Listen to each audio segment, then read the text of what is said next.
আসসালামু আলাইকুম সুপ্রিয় বন্ধুরা, অল জব ইউনিভার্সিটির পক্ষ থেকে আপনারা 5 ধরনের 5টি বিষয়ভিত্তিক এমসিকিউ কোশ্চেন একসাথে উত্তর দেখবেন এবং এই উত্তরগুলো সারা জীবন মনে রাখার টেকনিক দেখবেন এবং 50তম বিসিএস এ এই 5টি প্রশ্ন আসছে। এই 5টি প্রশ্ন আপনি দেখুন, তাহলে যে কোনো পরীক্ষা আপনি প্রমাণ পাবেন আশা করি। তাহলে খুব মনোযোগ দিয়ে আমার কথাগুলো খুব লক্ষ্য করে মনোযোগ দিয়ে শুনবেন। তাহলে বন্ধুরা, প্রথমে আপনারা এই বাংলা 50তম বিসিএস পরীক্ষায় আসছে, এই বাংলার উত্তর আপনি সারা জীবন মনে রাখার একটা শ্রেষ্ঠ টেকনিক আপনি নিচে জানতে পারবেন। তার আগে এই 4টি এমসিকিউ ভিতর সঠিক উত্তর কোনটা সেটা 5 সেকেন্ডে আপনি আগে শনাক্ত করে নিন।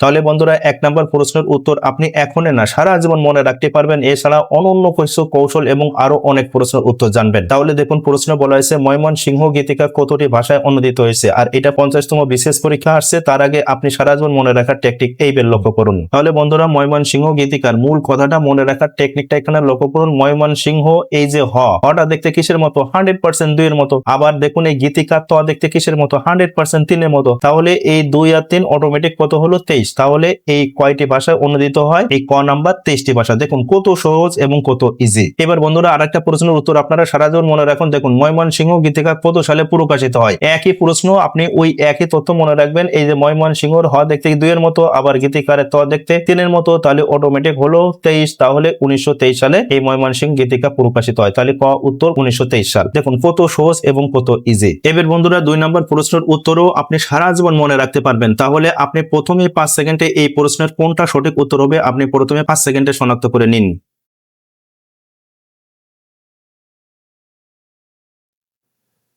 তাহলে বন্ধুরা, 50তম বিসিএস এ এই প্রশ্নের উত্তর আছে। এইটার আপনি উত্তর সারা জীবন মনে রাখার টেকনিক সহ জানবেন। তার আগে প্রশ্নটা একটু লক্ষ্য করুন। Which one is a coordinating conjunction? তার মানে এর ভিতর কোঅর্ডিনেটিং কনজাংশন কোনটি সেইটা আপনাকে বের করতে হবে। তার আগে আপনি মনে রাখার টেকনিকটা লক্ষ্য করুন। তাহলে বন্ধুরা, সারা জীবন এই পড়াটা মনে রাখার ক্ষেত্রে আপনি একটা কথা মনে রাখবেন, কনজাংশন মূলত হলো 2 প্রকার। একটা হলো আপনাকে এটা মনে রাখতে হবে কোঅর্ডিনেটিং কনজাংশন। তাহলে এখানে মূল কথা হলো সি ও, আবার আরেকটা হলো সাব অর্ডিনেটিং কনজাংশন। তাহলে এখানে আরেকটা কথা হলো সাব। তাহলে কোঅর্ডিনেটিং এর ক্ষেত্রে আপনি মনে রাখবেন যে শব্দের ভিতর সাধারণত ও থাকবে। তাহলে ও থাকলে মনে রাখবেন এই কো এর ওটা মনে রাখবেন। আর যার ভিতর দেখুন ও নাই, এটা হলো সাব। তাহলে যে শব্দের ভিতর ও নাই, এটা আপনারা মনে রাখবেন সাব। তাহলে বন্ধুরা, এই কোঅর্ডিনেটিং কনজাংশন এবং সাব অর্ডিনেটিং কনজাংশনের মূল কথা হলো এই কো এর সি ও মনে রাখবেন। আর সাবের ভিতর কোনো ও নাই, তাহলে কোঅর্ডিনেটিং কনজাংশন যে শব্দের ভিতর ও আছে সেইগুলো হবে কোঅর্ডিনেটিং কনজাংশন। তাহলে দেখুন ফর এর ভিতর ও আছে, তাহলে নন এর ভিতর ও আছে, ফর এর ভিতর ও আছে, তাহলে এই সো এর ভিতর ও আছে।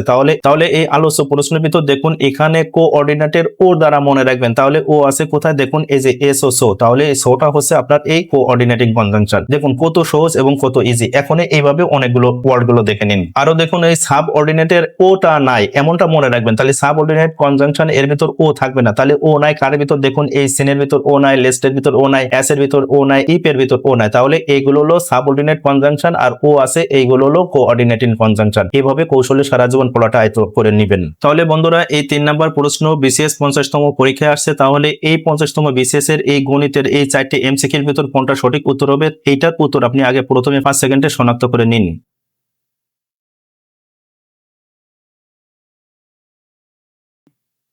তাহলে বন্ধুরা, এই গণিতের এই উত্তরটা জানার ক্ষেত্রে আপনাকে একটা কথা অবশ্যই আগে মনে রাখতে হবে, ত্রিভুজের ক্ষেত্রফল আপনারা প্রত্যেকেই জানেন √3/4a²। তাহলে এখানে উত্তর মানে দেখবেন √3 কোথায় আছে? এই যে এখানে কটা আছে, তাহলে ক উত্তর হইতে পারে। আর এখানে 5, তাহলে এটা বাদ। তাহলে এই গতে আছে, তাহলে এটা উত্তর হতে পারে। এবং এই ঘতে 4 আছে, তাহলে অটোমেটিক এটা বাদ। তাহলে দেখতে হবে আপনাকে এই গ এবং ক এর ভিতর সঠিক উত্তর কোনটা। তাহলে এই লক্ষ্য করে মনোযোগ দিয়ে দেখুন। তাহলে ত্রিভুজের ক্ষেত্রফলের সূত্র হলো √3/4a²। তাহলে এই এ এর মান কত? আপনারা এ এর মান জানেন 8। তাহলে 8 8 64। তাহলে এই 4 দ্বারা 64 কে ভাগ করলে কত হয়? 4 16 64, মানে এই 16√3। তাহলে এই সঠিক উত্তর হচ্ছে কোনটা? আপনারা হিসাব করুন এই গ নাম্বার, এই 16√3। এবার বন্ধুরা, এই 4 নাম্বার প্রশ্ন আপনারা লক্ষ্য করুন। এটা 50তম বিশেষ পরীক্ষা আসছে। এইটা অনেক সময় কনফিউশন তৈরি হয়। বাংলাদেশের দীর্ঘতম নদী কোনটা এটা মনে রাখার টেকনিক আপনারা নিচে জানবেন। তার আগে সঠিক উত্তর কোনটা আপনারা প্রথমে 5 সেকেন্ডে এই প্রশ্নের উত্তরটা শনাক্ত করে নিন।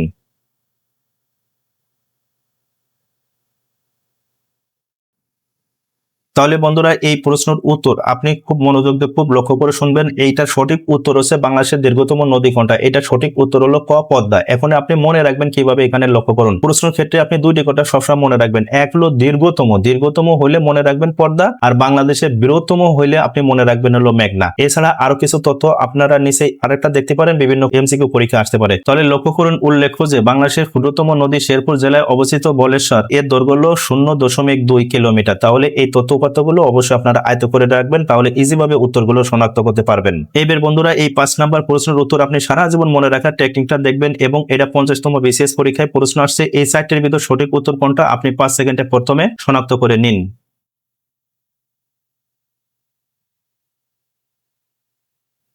তাহলে বন্ধুরা এই 5 নাম্বারের প্রশ্নের উত্তর যেভাবে ঘুরায় ফেরায় আসুক না কোনো, আপনি সারা জীবন মনে রাখবেন। একটা টেকনিক আমি বলছি, খুব মনোযোগ দিয়ে শুনবেন। এটা সঠিক উত্তর হবে বাসেল। এই বাসেল আপনি কিভাবে সারা জীবন মনে রাখবেন? এখানে দেখুন, মনে রাখার টেকনিক হলো এই বিপদজনকের ব দ্বারা মনে রাখবেন এই বাসেলের প্রথম অক্ষর ব। তদ্রূপ এই বর্জ্যের ব মনে রাখবেন এই বাসেলের প্রথম অক্ষর ব। তাহলে বর্জ্যের এই প্রথম অক্ষর ব, বিপদের এই প্রথম অক্ষর ব দিয়ে মনে রাখবেন এই বাসেল। তাহলে বন্ধুরা এই প্রশ্ন বিভিন্ন পরীক্ষা ঘুরায় ফেরায় আসে। দেখা গেল এমন আসলো বিপদজনক বর্জ্যের অপসারণ কোন সংস্থা করে থাকে, তাহলে আপনি মনে রাখবেন এই বর্জ্যের ব, এই বিপদজনকের ব। তাহলে 100% মনে রাখবেন এই বাসেলের প্রথম অক্ষর ব দিয়ে। এভাবে কৌশলে অবশ্যই যে টেকনিকটা বলছি এইভাবে আপনারা অবশ্যই আয়ত্ত করে রাখবেন। তাহলে বন্ধুরা আপনারা সারা জীবন বিভিন্ন পড়া, বাংলা, ইংরেজি, সাধারণ জ্ঞান সব পড়াগুলো এরকম যদি সারা জীবন মনে রাখতে চান, তাহলে আমাদের ইউটিউব এবং ফেসবুকের প্লেলিস্ট থেকে আপনারা দয়া করে ভিডিওগুলো দেখুন। আমাদের প্লেলিস্ট হচ্ছে আগো কুইজ টু অ্যান্সার ফরএভার। তার মানে সারা জীবন এইরকম আপনি কৌশলে এই কুইজগুলো মনে রাখার টেকনিক জানবেন। তাহলে সুপ্রিয় বন্ধুরা, অল জব ইউনিভার্সিটির পক্ষ থেকে এই মনে রাখার টেকনিকটা আপনি কিভাবে শিখলেন দয়া করে এই সম্পর্কে কমেন্ট করে আমাদেরকে জানান। আর বন্ধুরা অবশ্যই এই জ্ঞানমূলক ভিডিওটা আপনি দয়া করে শেয়ার করে দেবেন, যাতে আপনার শেয়ারের মাধ্যমে আরেকজনে এই জ্ঞানমূলক ভিডিওটা দেখে সে জ্ঞান অর্জন করে, সেই প্রত্যাশা আপনাদের কাছে বারেবার। আর সুপ্রিয় বন্ধুরা, যারা all job university YouTube channel থেকে দেখছেন, দয়া করে আমাদের এই চ্যানেলটি সাবস্ক্রাইব এবং অল বাটন প্রেস করে রাখুন। আর যারা ফেসবুক পেজ থেকে দেখছেন, দয়া করে আমাদের এই পেজটি লাইক গুলো শেয়ার দিয়ে রাখুন। আপনি নিত্যদিন এইরকম সারা জীবন পড়া মনে রাখার টেকনিক নিয়মিত দেখুন, সেই প্রত্যাশা রাখি। আপনারা সুস্থ ভালো থাকুন।